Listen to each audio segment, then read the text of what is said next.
Assalamualaikum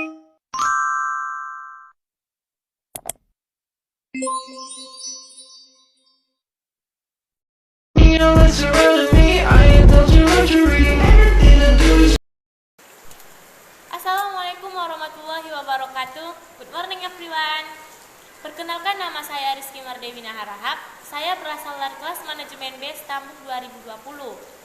Baiklah, di sini saya akan menjelaskan sedikit tentang bagaimana sih perkembangan sejarah teknologi komputer dari masa ke masa. Yuk, mari kita simak.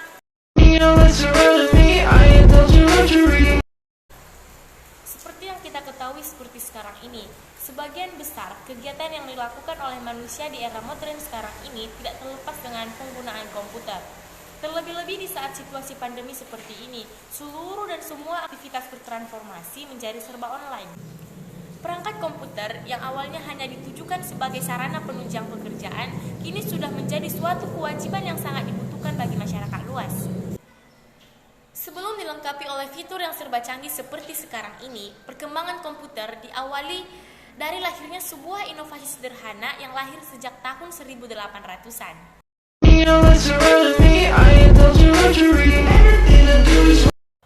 Baiklah, di sini saya akan membahas munculnya komputer pertama. Komputer pertama ditemukan pada tahun 1822 oleh seorang ahli matematika asal Inggris yang bernama Charles Babbage.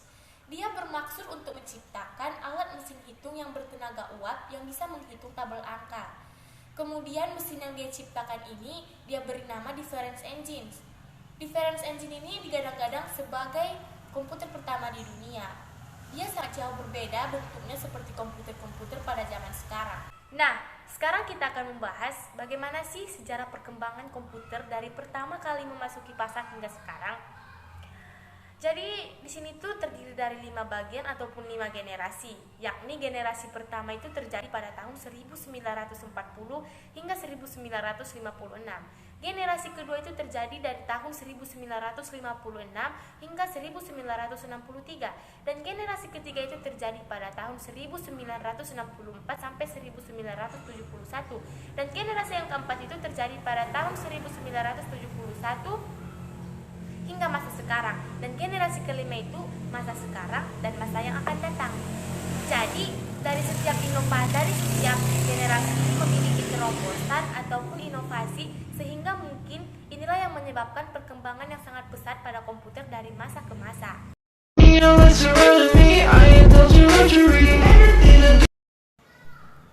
Nah, selanjutnya di sini saya akan menjelaskan perkembangan komputer dari generasi yang pertama hingga generasi yang kelima, yakni langsung saja ke generasi pertama itu terjadi pada tahun 1940 hingga 1956. Perangkat komputer yang pertama ini dikembangkan untuk desain pesawat dan peluru kendali. Ini digagaskan oleh seorang insinyur asal Jerman yang bernama Konrad Zuse. Komputer generasi pertama ini menggunakan tabung hampa udara sebagai sirkuit dan drum magnetik untuk memori. Komputer generasi pertama ini sangatlah besar dan mahal, sehingga mengisi seluruh ruangan. Komputer ini memiliki bobot sebesar 30 ton, panjang 30 meter, dan tinggi 2,4 meter. Dan juga komputer ini hanya bisa menghasilkan ataupun menyelesaikan satu perhitungan dalam setiap waktu, dan membutuhkan waktu berhari-hari, berminggu-minggu, hingga bisa melakukan penyetelan perhitungan yang baru.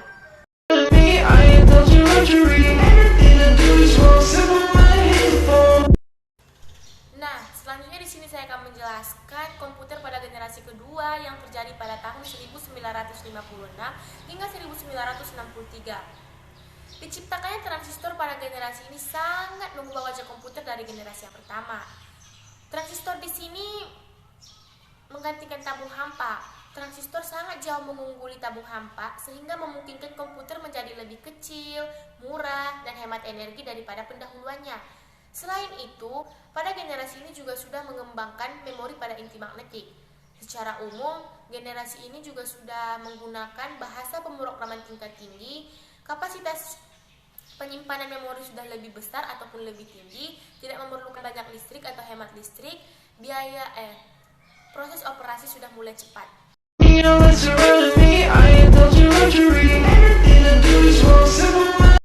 Nah, selanjutnya di sini saya akan menjelaskan komputer generasi ketiga yang terjadi pada pada tahun 1964 hingga 1971.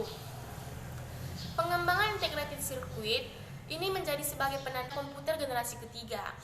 Dalam komputer generasi kedua, penggunaan transistor menjadikan komputer itu menjadi lebih cepat panas, sehingga komputer generasi kedua sudah mulai ditinggalkan.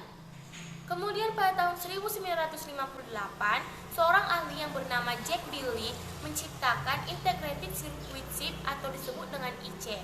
Kepingan-kepingan kecil yang mampu menampung banyak komponen menjadi satu. Komputer pada generasi ini juga menjadi lebih kecil, cepat, serta murah. Dan juga komputer pada generasi ini sudah tersedia untuk khalayak umum.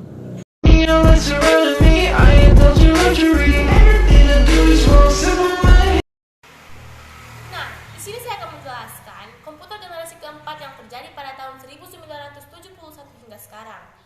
Di sini, mikroprosesor menjadi terobosan dalam menetapkan komputer generasi keempat yang menyatukan ribuan IC dalam satu keping silikon. Komputer generasi pertama yang awalnya mengisi seluruh ruangan kini sudah muat dalam genggaman tangan manusia. Muncullah laptop yang sangat portable yang bisa dibawa kemana-mana seperti sekarang ini. Seiring komputer-komputer kecil ini menguat dan mereka dapat dihubungkan untuk membentuk jaringan yang pada akhirnya inilah yang mengawali perkembangan internet.